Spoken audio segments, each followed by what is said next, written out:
Welcome everyone to today's seminar. We have Richard Kuhn with us today. He's a computer scientist in the Computer Security Division at NIST and is also a fellow of the Institute of Electrical and Electronic Engineers.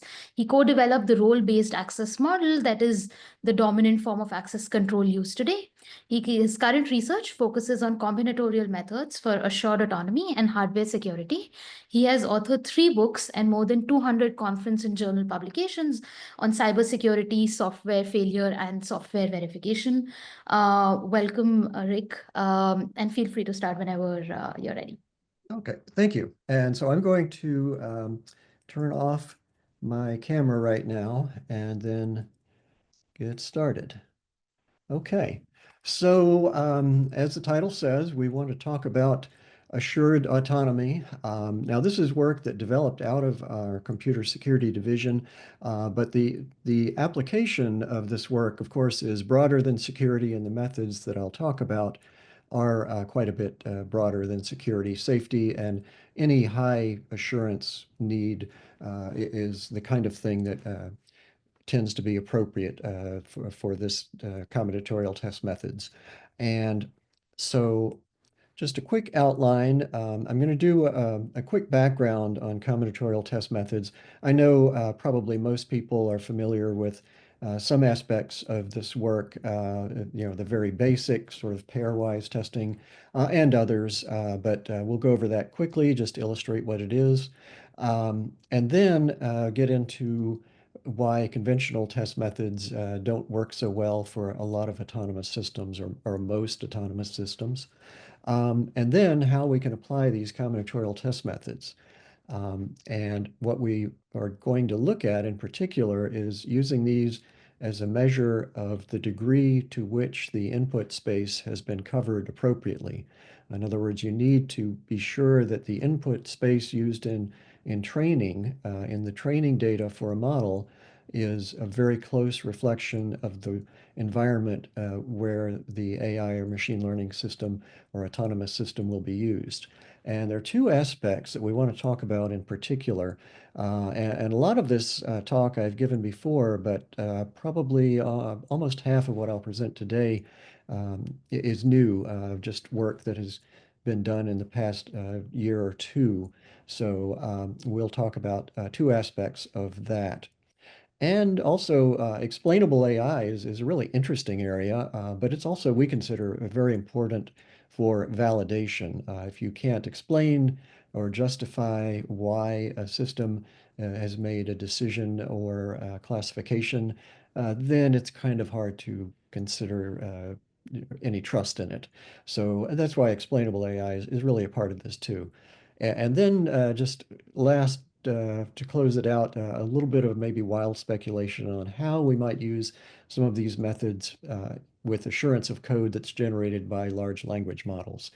Everybody is looking at how to do that, trying to apply these LLMs and generative AI to code generation. And so we'll get into some of the bits on that. So I always put this up. I know everybody in this class knows what NIST is, but the main reason I wanted to put this up is to point out that we do collaborate with a lot of people in both industry, government, and universities. And these are people that we've published joint work with and done joint projects with, many of which are continuing today. So if you're interested, would love to talk more and possibly develop some joint work. So we can talk about that later if anything comes up.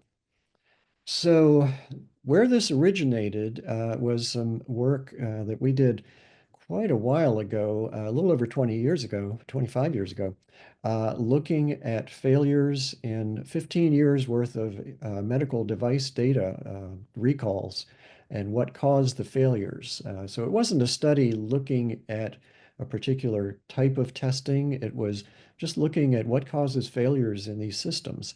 In a lot of cases, there were logic errors, failures to check input properly. That's common. And one of the things that we looked at were interaction faults. And what we mean by that is something like this. We would see that a failure occurred when possibly two factors were true. If the pressure for the device was less than 10, the volume was greater than some number. So that's an interaction of two factors. Or you could have three factors involved, pressure, volume, altitude, where all of these had to be true for the failure to occur. So if we had a two-way interaction, and if we tested all pairs of values, we would find this failure.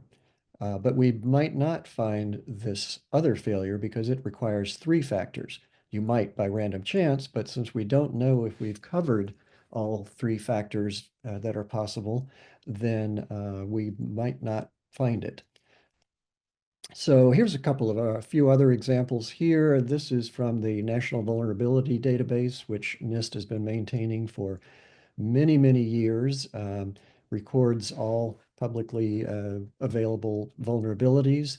And so these are some examples from that. You can see a two-way interaction such as this, a single character. This is a vulnerability that occurs when there is a single character search string and a single character replacement string.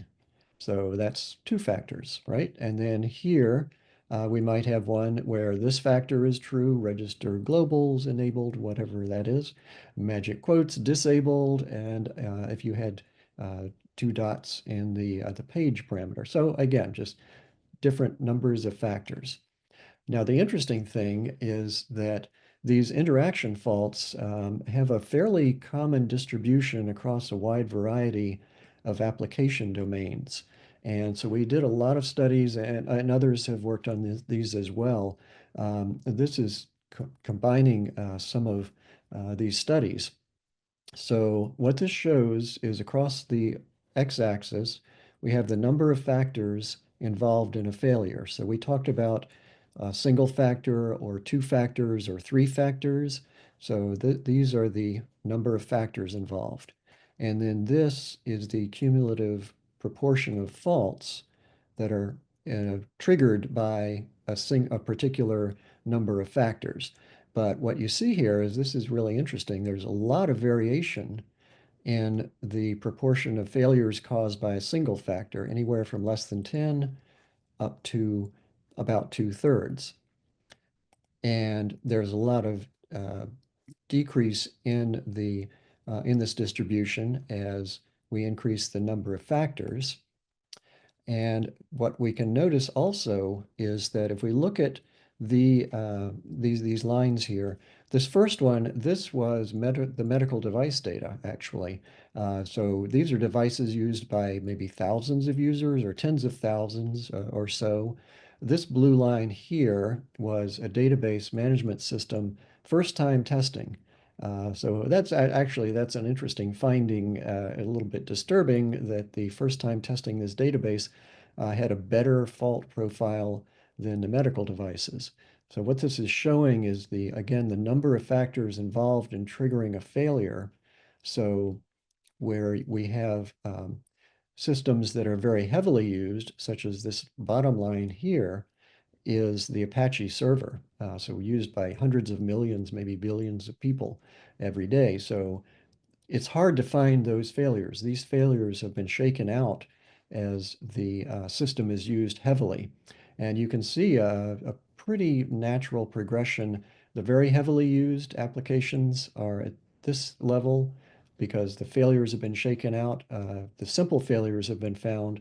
The harder to find and more complex failures in this region were not found. So you can see that right here. Another interesting point and really critical, important point is that we haven't seen, and others haven't seen, a failure involving more than six factors, six variables.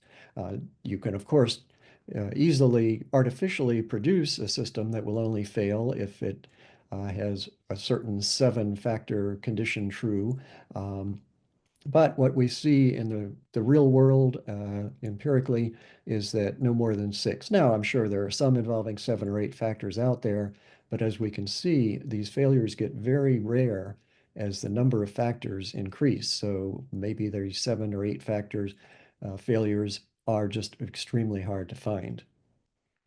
So we can also model this. We put together a mathematical model of how the failures would be found as they are tested or used heavily. So if we start from the assumption, this red line here is branching conditions in code. So this is again, this is based on thousands of pieces of code in a few domains, and so it may not be totally accurate, but about 70 something percent of the conditions in if statements, while statements, etc., involve a single factor.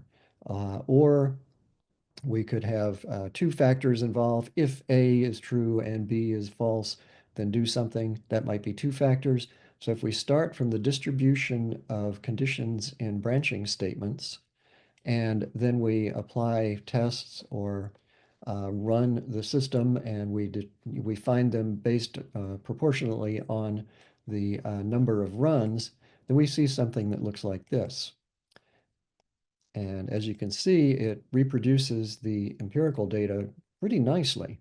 And the interesting thing also is that there's the famous Goel-Okamoto NHPP exponential model for reliability. And what we came up with turns out to be equivalent to that, except that we've started from different assumptions, what we would argue are simpler assumptions, but we end up with the same model, and it reproduces the empirical data really well. So kind of enthusiastic about that.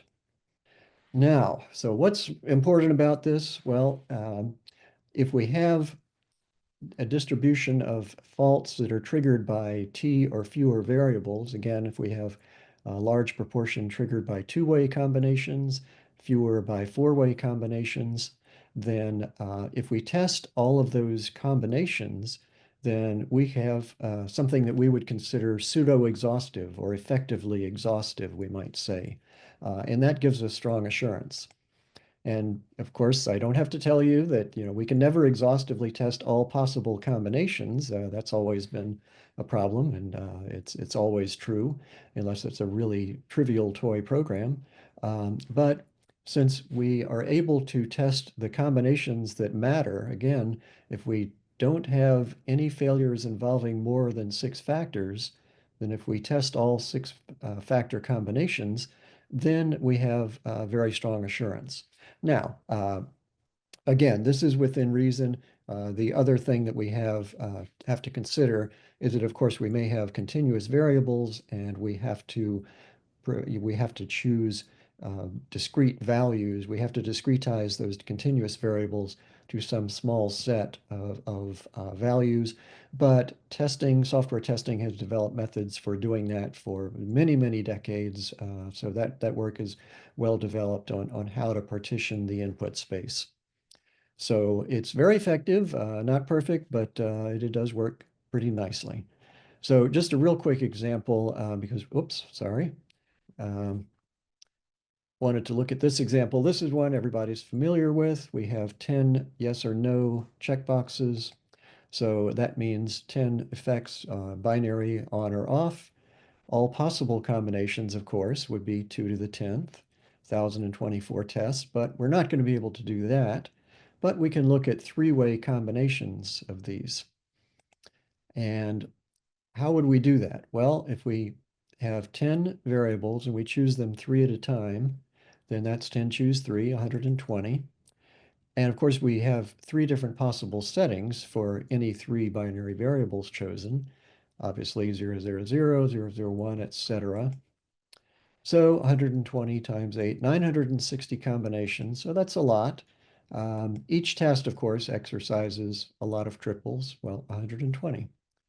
And the next question, and this is something when I present this live in classes, sometimes I'll ask for guesses from the audience about how many tests are needed to test all of these 960 combinations. And we'll typically get guesses of 100 or 50 or 200, something like that. But the actual example or answer is 13. Actually, this can even be done in 12 now. There's a new record for computing a covering array. So this is the structure that we need called a covering array because it covers T-way combinations. In this case, we have columns. Each column represents one of these 10 parameters, and each row represents a test. So if we look down this set of columns right here, we have all 8 possibilities: 0, 0, 0, 0, 0, 1, 0, 1, 0, and so on. And we can do that in any order, inside out, left to right, doesn't matter. All 8 possibilities are there somewhere. Um, so we've, again, there's lots of case studies, and we have a website where you can find many of these, and very, very effective form of testing. So quick summary, this is just, again, just to get to the part about covering. Um, if we know that a small number of factors are involved in triggering failures, then we test, say, all 4, 5, 6-way combinations, then we have something that we call pseudo-exhaustive or effectively exhaustive, and therefore we have strong assurance. And we can do that using covering arrays like the example I just showed. Oh, an important point, the one I showed was a very small toy problem. And so the improvement in the number of tests, 13 versus 1,024 for exhaustive, was not super impressive. But when you have larger numbers of parameters and more values per parameter, then it can get extraordinary, where you can go from billions of tests down to using a few hundred. Have some examples like that in other talks, but we don't want to get into that here. Didn't really have time for that here, but it makes a very huge difference. So then bottom line is that this form of testing is very practical today, and we have good tools for this, and others do as well, but I think ours is the most widely used. This is a key point. This is really good at finding those very rare faults that occur from only complex combinations of events or variables. So just as an aside, this is based on some other work that we've done and other people have done too, looking at the vulnerabilities in code and versus ordinary functional bugs. So, if you think, well, if we test software really thoroughly, then why do we still find so many vulnerabilities? And this is part of the answer here.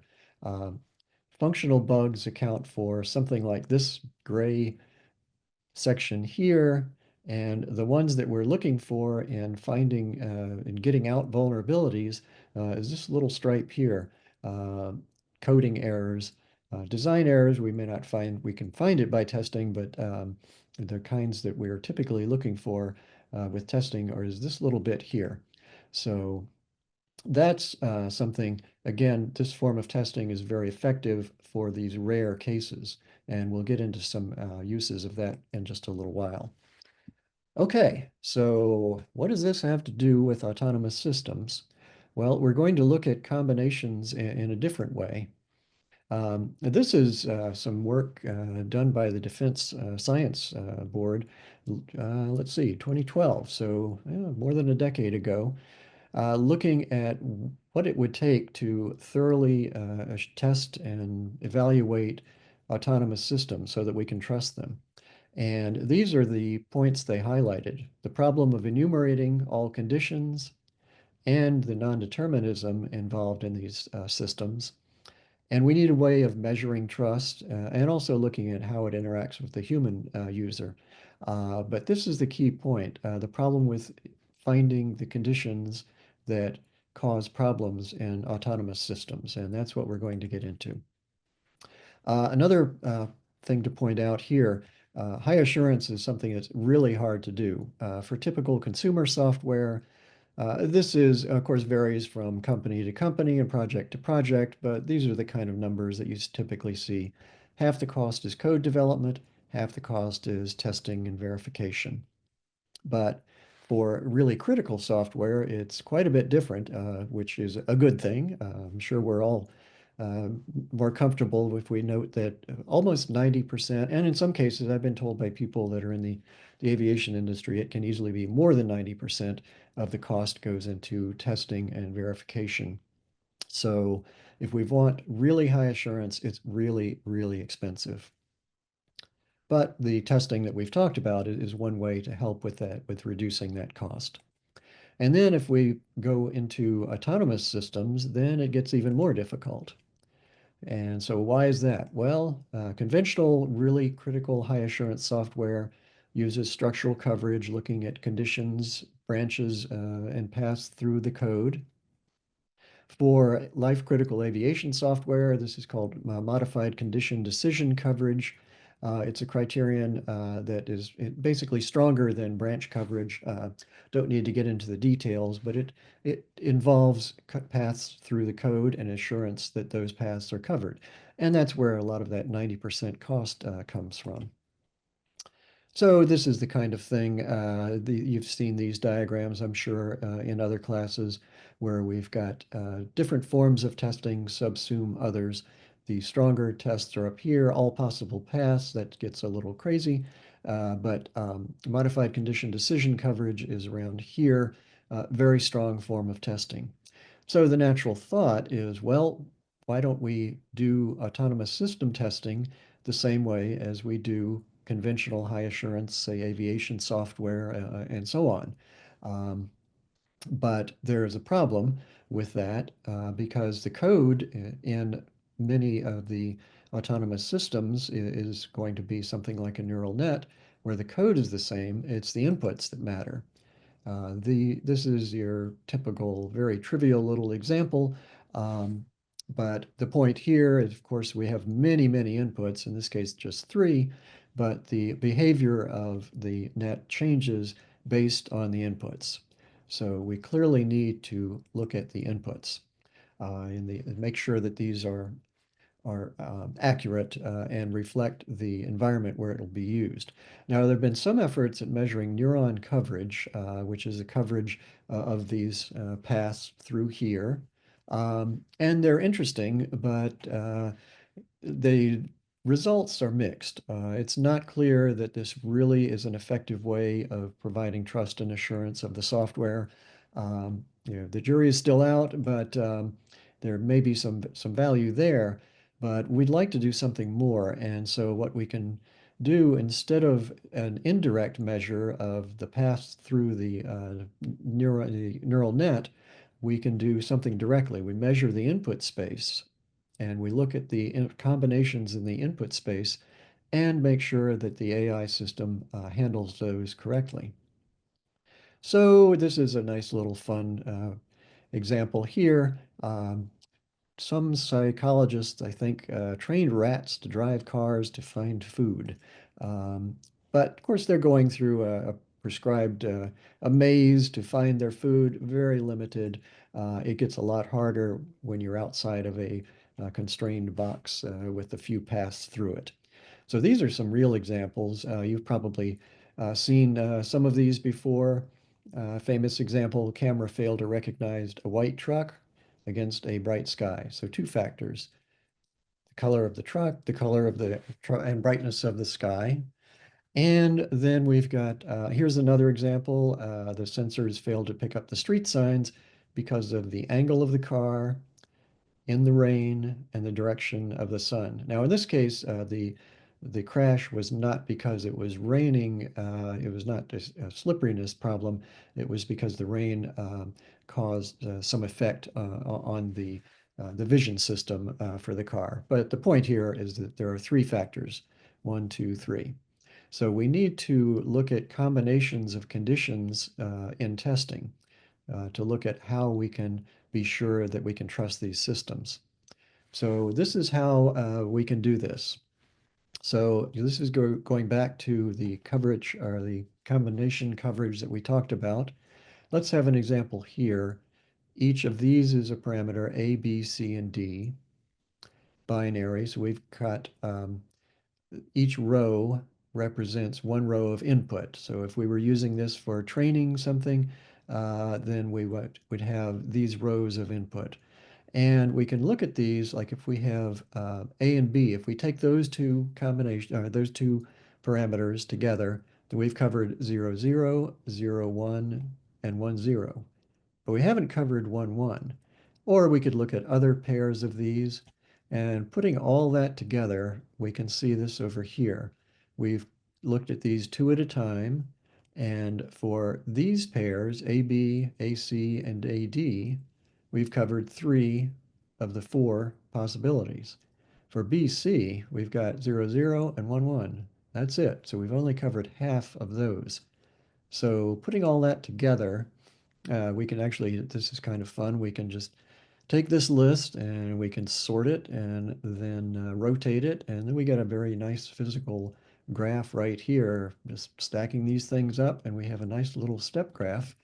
And what this shows, out of the 24 possible combinations, right, two squared, we've got two-way combinations with 2 values each. 4 choose 2, that's 24. Or right here we can see, so 24 possible combinations. And we've covered 19 of these. So this collection here, that's 19 of them, and we're missing a few up here. So we've covered 19 out of the 24. So this area under the curve represents the simple coverage of this set of data, 79%. So what that shows, this is the area under the curve. We've covered these, we've tested these because those were the ones that in the input. But this collection up here, these are ones that we have not tested. So this is our 79%. This is 1 minus the 0.79. So this is where we don't know what the system will do if it encounters one of these combinations because we haven't tested it. We haven't used it in our input model. For example, if we were developing an AI or autonomous system model. So this is where we want to look for problems. And it's interesting to look at what happens with conventional high assurance software using, good strong test methods, but not developed using combinatorial testing, but using just good strong test methods. This is some NASA spacecraft software. So again, really highly engineered code, and it's got extremely good two-way coverage. So this is the coverage of two-way combinations. Again, going back here, we looked at two-way combinations. These are just pairs of values. So that's looking at the coverage of two-way combinations. All this area under this curve, this red curve, that's about 95% of this total here. The blue represents three-way combination coverage. So everything under the blue curve is coverage and inclusion of three-way combinations, and then four and five-way. So when we get down to looking at five-way combinations, then we've covered a little over half. So it's good, but it's not as good as you might want it to be. But again, this is a very strong testing coverage here. So we can also look at how the combination coverage is related to structural coverage. So thinking back, branch coverage that we talked about before, coverage of branches and paths through the code, and statement coverage, some of the other structural coverage methods. We have a nice little theorem that shows how these are related. So if we have certain level of combination coverage, again, this is our combination coverage here that we're talking about. A certain level of combination coverage will give us branch and statement coverage. It gives branch coverage. Statement coverage, of course, is subsumed by branch coverage. But that assumes that the input combinations are propagated from the input all the way to the condition. But there may be some state changes on the sequence of inputs. And so if we have a particular two-way combination that causes a failure, and it's not a pure function, then sometimes when the system is run, it might trigger that failure, or sometimes it might not, because the state of the system might have changed in response to other conditions that were in the inputs. So what we can do is we can look at what we call ordered input combinations, and we have a sequence of inputs. And these, of course, change the state of the system as we're going along. So we have another structure that we've developed called sequence covering arrays. Developed this jointly with the U.S. Air Force testing group, and they use it quite a bit. Looking at sequences of events. We're not going to get into that today. We're going to look at something a little stronger, or quite a bit stronger, which is sequences of combinations. And so again, states change according to the sequence of combinations of inputs. And so we want to look at how we can thoroughly test and thoroughly cover those inputs. Again, I'm using the term testing or coverage, input coverage almost equivalently, because we're thinking of covering inputs of training models in AI and machine learning, but the application is effectively the same. So what we refer to as ordered combinations is this right here. So let's say we have four parameters, P0 through 3, and we have values A and D for P0 and P1. So this is a combination. P0 equals A, P1 equals D. And then there's another combination down here. We could say P2 equals C, P3 equals B. So this is a set of combinations, and these could be tests or they could be training inputs, but they go into the system in this order. So first it sees this right here, next it sees this row, and so on. So what we're interested in are combinations that are eventually followed by other combinations. That's what we try to show with this notation here, the asterisk and arrow. So combination 1 is eventually followed by combination 2 is eventually followed by others, and so on. So we're looking at S combinations. So in other words, 2, if we had this combination AD followed by this combination CB, then that's 2. This one followed by that one. So that's the S, and then the T-way combinations are what we referred to before in the beginning of this talk, looking at say 3-way combinations or so on. So each row represents one set of test inputs or training inputs, and the rows occur in this order. And so this is an example right here. AD is eventually followed by CB for P2 and P3. Now, why does that matter? Well, we often have, or almost always have, systems that can be modeled by a state machine example, and this is one right here. So let's say we had a state model like this, where we have, these are the states, of course. I know you're familiar with these, and these are the conditions for transition between the states. So P1 and P2 right here is not followed by P1 and not P2. If that is the case, then we will not detect the error. But if we reorder the tests so that we have the yellow right here, 1, 1, followed by 1, 0, then we will detect the failure. So again, if we had just come up with random tests or carefully designed our tests and so on, we might not have this order. We want to make sure that we have all of the orders that could affect things. And so that's what we call an ordered combination cover. And what it does, again, it covers all S orders. So S is the number of combinations in the sequence. So AD followed by BD, that's 2 combinations in the sequence. And T is the interaction strength, the number of factors involved in the combinations.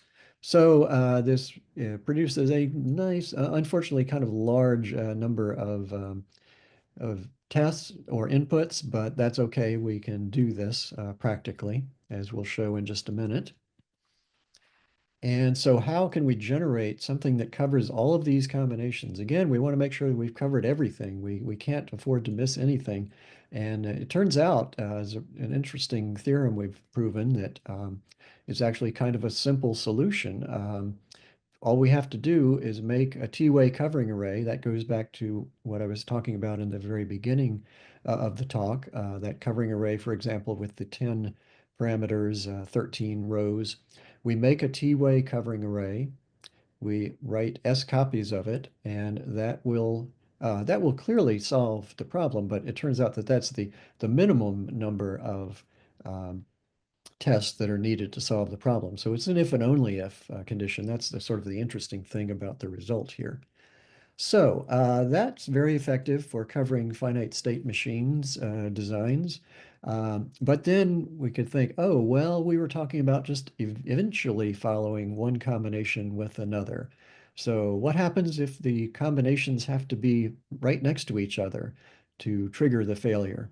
And so we looked at how do we do that? And we can do that as well effectively.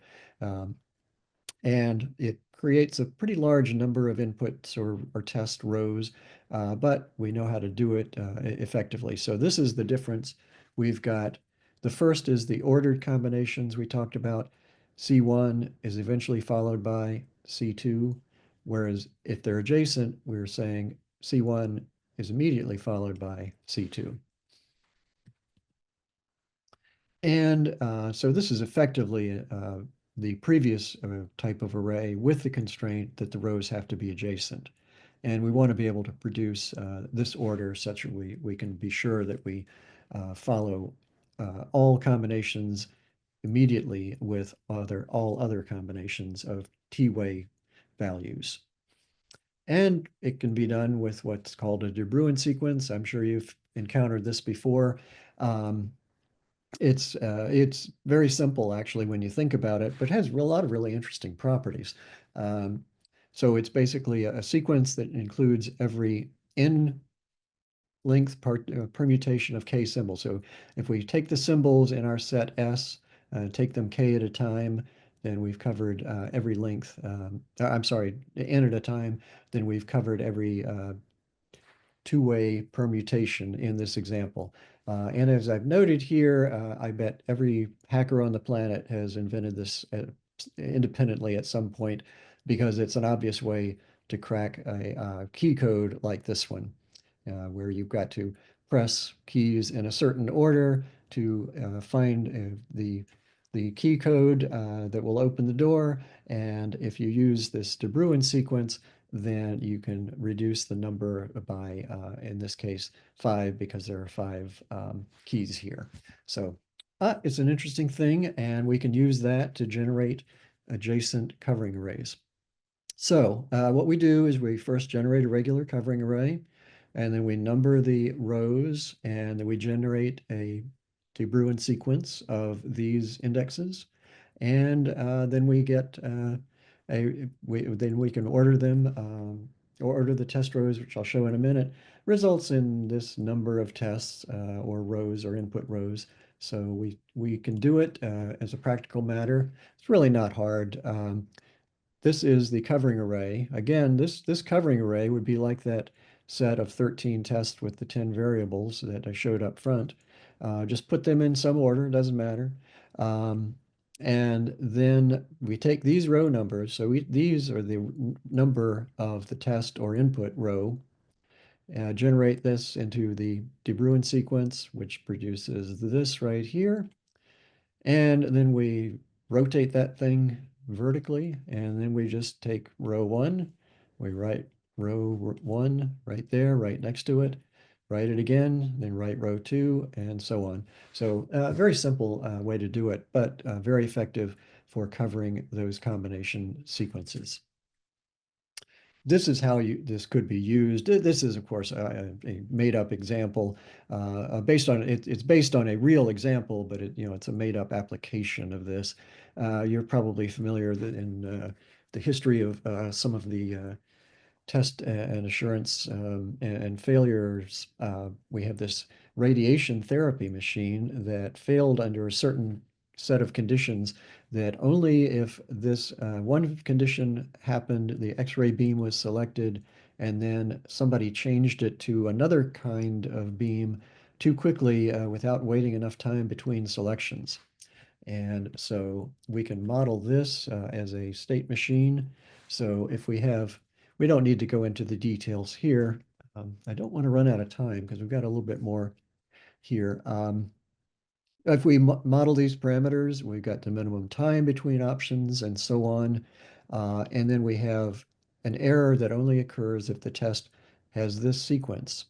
So the minimum time, the X-ray beam selected, followed by this sequence. So we've got something we can see right here.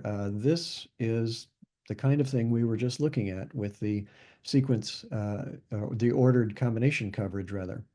So we've got here is one part of the sequence that triggers this failure, eventually followed by this right here, 0011 down here. So that is what it takes to trigger this. So we could be sure if we do our adjacent combination sequence coverage, then we're guaranteed to find that. If we do a lot of random testing or some other kind of testing, we might miss that sequence. And again, this is a critical, life-critical system, could be a security critical system, and we don't want to make any mistakes. So we can measure this, don't need to get into the details of this right now, but the point is we do have some prototype tools that can be used to find these things. So we could, if we had a bunch of tests here, then we could show that the combinations that are missing, the sequence combinations missing are these right here, where 1, 1 for parameters 0 and or A and B, eventually followed by these combinations here, those are missing. So that's a useful thing for testing and assurance of inputs used in training. So lots more questions than answers. We really need to look at the input space, though. That's the key point.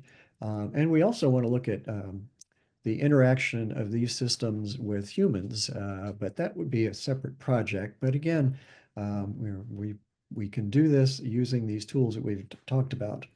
And it would be kind of interesting to look at the kinds of failures. We started out with this looking at the kinds of failures that occur in medical devices and other applications. But when we start looking at autonomous systems, the failures are probably going to be quite a bit different. So it's going to be an interesting thing to look at as these systems become more common.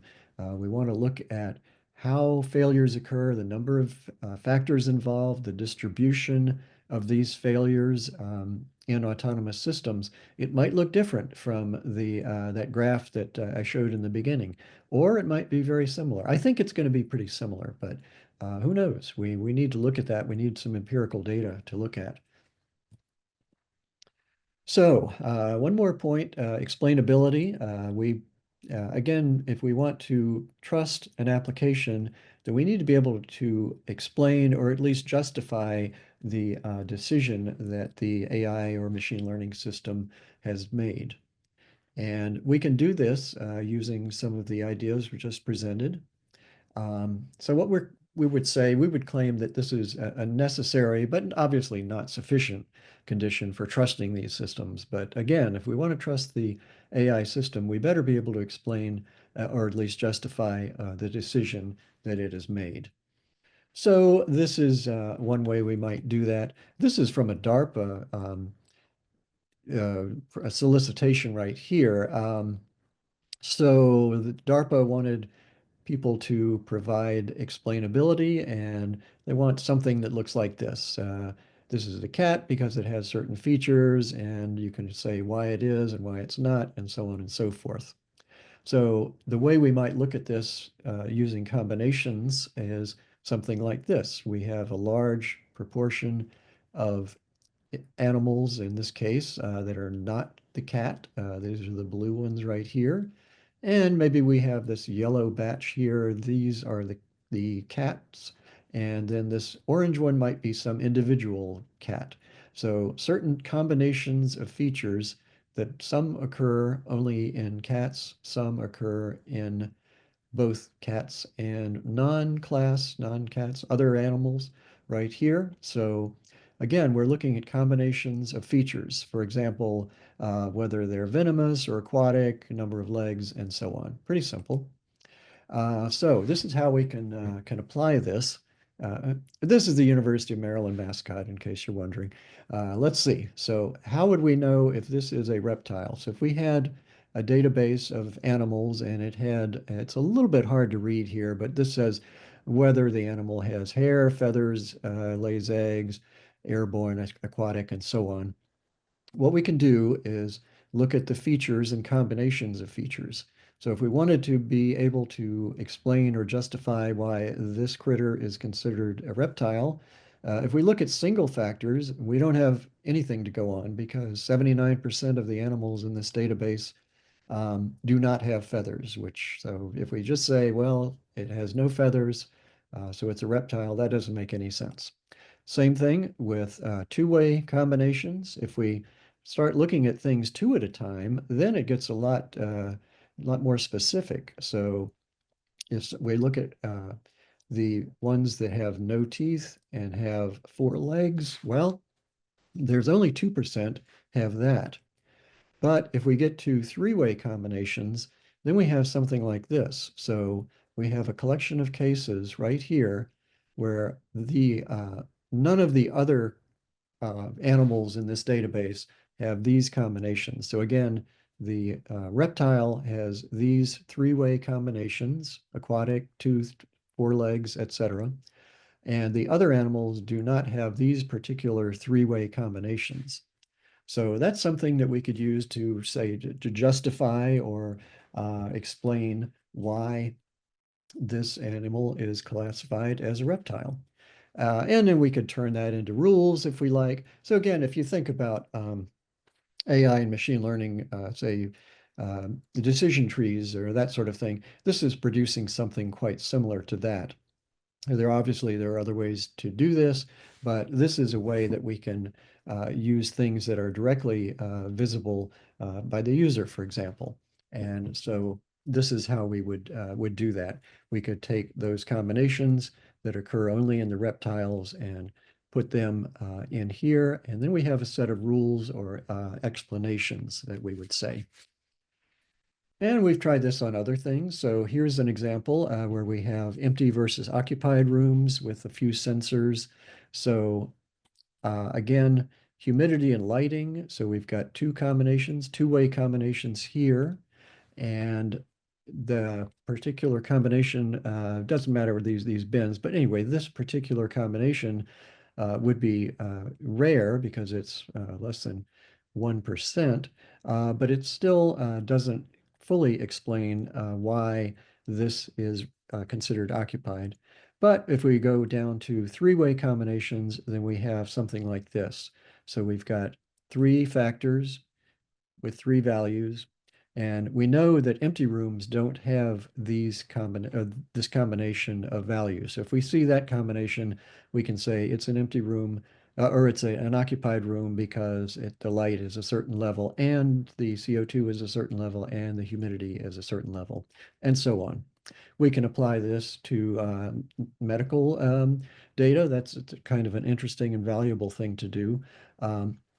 Here again, don't have to get into the details, and I don't know what, the medical details here, but we can see that we can identify combinations that are that only occur. In this case, they're trying to distinguish whether this particular lymphoma arose from a single lymph node or if it spread from somewhere else. And these are combinations of values from the medical tests that could tell you that. And I did talk to a friend who's a pathologist, and she said, yes, that's very correct. So this is a nice way of doing this with machine learning. Okay, so just about done here. So this is the promised wild speculation on how we could do this, how we could do something useful for large language model code generation. So anytime you look at almost any sort of technical news, you'll see something about large language models and how they're going to um, put software engineers out of business or somebody else out of business, and they do generate code. However, the studies that have been done show that there are an awful lot of bugs that come up with these things. So they do a lot of code. They do it quickly, but they have a lot of bugs, and there's going to be some vulnerabilities as well. The other interesting application of some of the generative AI is trying to find vulnerabilities in source code and identify them and remove them and so on. But the results are kind of mixed for that also. They tend to work okay for simple flaws like buffer overflow, if somebody set up a pointer wrong and so on. But they don't do so well on complex flaws that occur over a sequence of many different lines of code or different points in the program. Think back to the state machine example. So we've got some condition that is set up and eventually followed by some other condition that could be a vulnerability. The LLMs don't find those very well. So maybe we think we could apply the ordered combination cover that I talked about earlier to try to find some of these. And we'd love to look at this, but this is, again, just speculation at this point, but we might be looking at it in the near future. So a quick summary of how this work applies to AI and machine learning. Number one thing, of course, sort of obvious, but machine learning really depends on the training input, and we want to make sure that the distribution of the inputs is really close to the environment where it's going to be used. We can measure the combination coverage, and we can make sure that we cover combinations in the training that will be seen in the environment. And this is also, this gives us some more information that we don't get from conventional statistical methods. That's something else that we've looked at. And so we can basically extend conventional statistical methods with we would argue, a stronger and broader measure. And we can't do just static input coverage, looking at the coverage in the inputs. Going back to the covering array example, we have to look at the order in which combinations occur. And we have ways of doing that. And it actually turns out to be an easy problem to solve, which is nice. We've got we've got a lot of publications on our website. We have full research papers over the past 20 years or so. And this is a tutorial in both English and Espanol on coverage or combinatorial testing and how these methods can work for practical applications. We tried to make this for regular software engineers undergraduate level.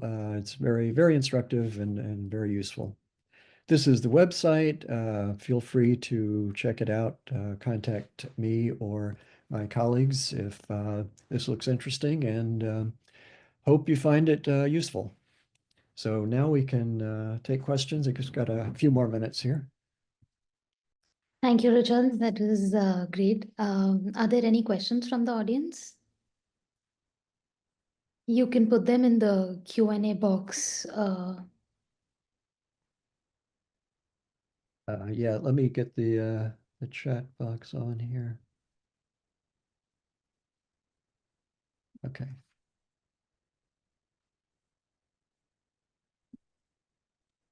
I can understand why there might not be questions at 5 o'clock. If you do find something interesting or have a question about some of this, feel free to email me. We do have a question actually. Okay. So Saurabh is asking, could you go to the summary slide on combinatorial testing for AI and ML, and what are the gaps there? Okay, let's see. Whoops. End of show. Hold on. I don't want to exit.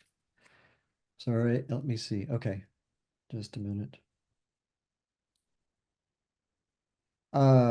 This one? Yeah, I think this is the one. Okay. Let's see. So, I'm sorry, what was the about the gap? Uh, Yeah, what are the gaps here? Okay. Well, I guess the biggest thing, the biggest issue is whether we can scale these things up sufficiently. We can apply these methods for very large problems, but one aspect that we have not learned enough about is how much we can scale this up. So that's going to be that's definitely one gap that we have in the research so far.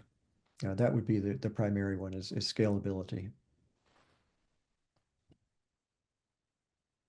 Saurabh, okay, I yeah. didn't see that in the chat. So this is actually in the I have the wrong Q&A thing?